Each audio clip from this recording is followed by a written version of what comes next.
Forza Horizon 6 is probably in development right now as we speak, and I've made many wishlist videos on what we want in that game. But there are also things from Horizon 5 which I would hate to see in the next game, and that's why your boy is here with this video, so 4,000 likes is the target as per usual. Remember, if you get enough likes then maybe the devs might actually watch this video. Ooh, thank you very much, and now let's get to this video.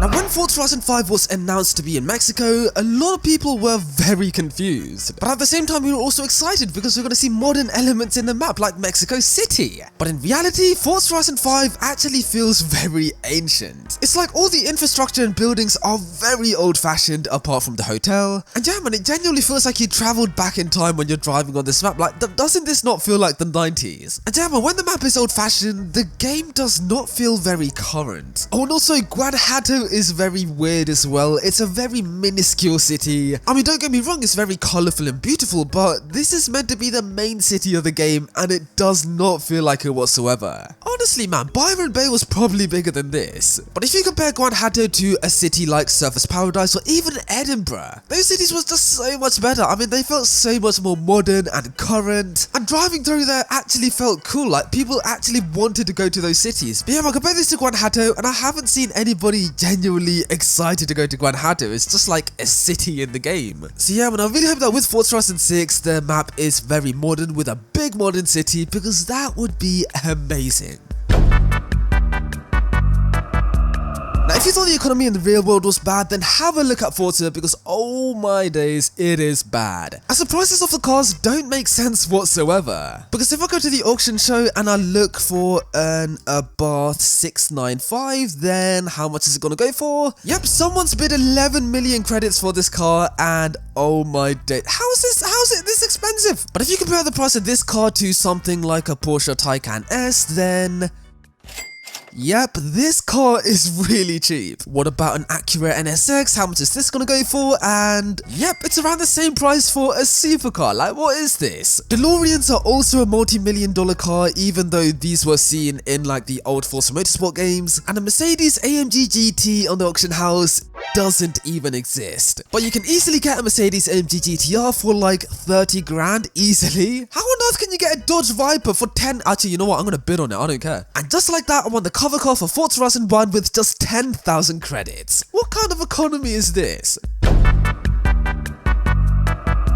Now, the reason why the economy is so messed up in Forza Horizon 5 is because of the festival playlist. Because cars are made there, meaning the prices are boosted on the auction house and it completely ruins the economy. I mean, you know what? Let's have a look at the festival playlist right now. Look at that Subaru BRZ. Okay, it's a new to Forza car, but that should be a cheap car. But in the auction house, it costs, yeah. I mean, the car I'm driving right now, a Toyota AE86, used to be dirt cheap in old Forza games. But now in Forza Horizon 5, this car is a multi-million credit car. Yep, just because they got rid of it from the auto show and they put it onto the festival playlist, this car is so expensive. Honestly, man, driving this car is a bigger flex than driving the Mercedes AMG 1. I'm not even exaggerating there. In what world is an old Toyota rarer than a Mercedes hypercar with a Formula 1 engine in it, which is in the cover of the game? Honestly, man, it's so crazy the economy in this game. And it's the same thing with the Abarth 500. In old Forza games, that was a car which nobody drove, but now because it's a rare car which is introduced to the festival playlist, everybody wants millions for it, and I'm like, what are you doing? So yeah, man, I really wish that the festival playlist can be just new to Forza cars, because investing so much time just to win a recycled car just feels like a scam in my opinion. Like, there's no satisfaction, man.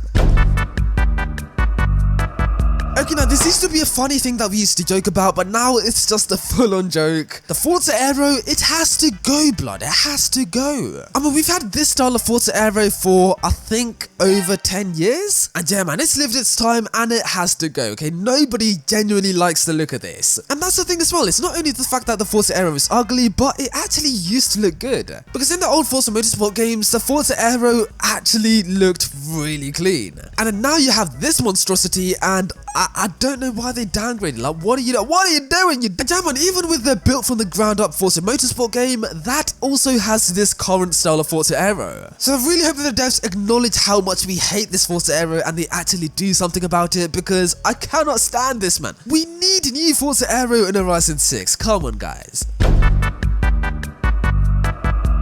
Now, have you guys ever noticed how flat the map of Forza Horizon 5 is? I mean, you can basically drive through the whole map of this game without crashing into anything. Now, you might be wondering, why is this the case? Well, the reason why is because of the stupid Eliminator. I mean, don't get me wrong, the Eliminator is a fun minigame, but when you tailor the map around the Eliminator, like, what are you doing? Honestly, man, tailoring the whole map of the game around the Eliminator is such a bad decision. Because of the Eliminator, they made the map as flat as possible so you can drive across and cross-country everywhere, because that is the whole premise of the minigame, and when you drive like that in Horizon 5, it just gets so boring, man. Like, this map seriously lacks soul. Like, it doesn't feel like a driver's map, Jesus Christ. But yeah, man, if you compare the map of this game to Forza Horizon 2, you can genuinely tell that Horizon 2 was made for car guys by car guys. I mean, remember that road from Nice to Castelletta? That road was beautiful, man. Oh my days, I love driving on that. And that sunset as well, Jesus Christ. So yeah, man, I really hope that the next game is more so focused on driving roads for car guys as opposed to cross country for the Eliminator, because that would be amazing.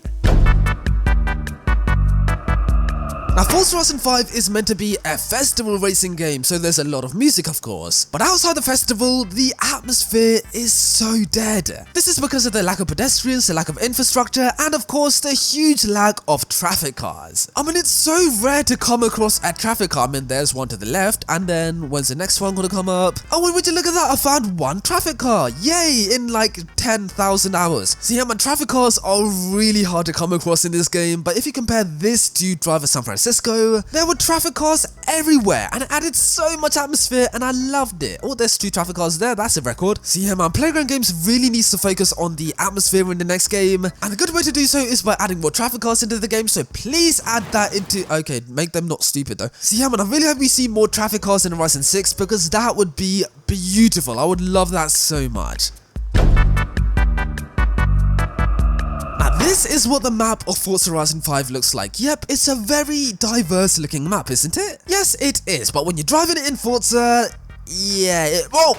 Stupid legacy. But yeah, when you're driving in Forza, it just feels like a massive desert. But it's not just in the desert where it feels like a desert. Even in more grassy areas of the map like here, it still feels like a desert, like there's no mud, it's just sand. I mean, this is just me or does everything just feel so dry in this map? I don't know. I mean, in this map, there is this tiny rainforest section where it never rains. And yeah, man, even here, I mean, it's hard to explain, but everything just feels so dry and dead. Okay, that puddle added a little bit of wetness here, but apart from that, yeah, everything's wet. Okay, that puddle is, but everything's dry, man. But if you compare this to a game like Forza Horizon 3, they had a great blend of desert, city, rainforest, and like small towns. But in Forza Horizon 5, the whole map just sort of feels like a desert. So yeah, man, I really hope that Forza Horizon 6 follows suit with Forza Horizon 5 because Australia in that game was amazing. Now, with a lot of video games I play, after I actually complete the game, I get a sense of satisfaction, which is amazing, and I'm sure a lot of you guys get it as well. But with Forza Horizon 5 and a lot of Forza Horizon games, I don't really get a sense of satisfaction. And the reason why is because, well, I don't think you can actually complete the game. I mean, Forza Horizon 5 actually somewhat feels like a Pokemon, but for cars. It's like the whole premise of the game is to catch all of the cars that get added through the festival playlist. Even if they're cars you don't care about, like, what do you mean? But if you compare this to games like Forza Horizon 1 and Forza Horizon 2, the games actually had a proper ending. I mean, in Forza Horizon 1, you had to beat Darius Flint, I think, and in Forza Horizon 2, you had to complete the final big race, and then Ben gives you control over the festival, and then you basically completed the game, and then you can collect the cars. So why isn't there a system like this in Forza Horizon 5? Because with those old Forza games, once I completed the game, I actually got a really good sense of satisfaction, but nowadays, I don't get any of that. So yeah, man, I really hope that with Forza Horizon 6, they actually have a proper ending to the story before we go and collect all of the cars, because that way, a lot of people would be so much more satisfied.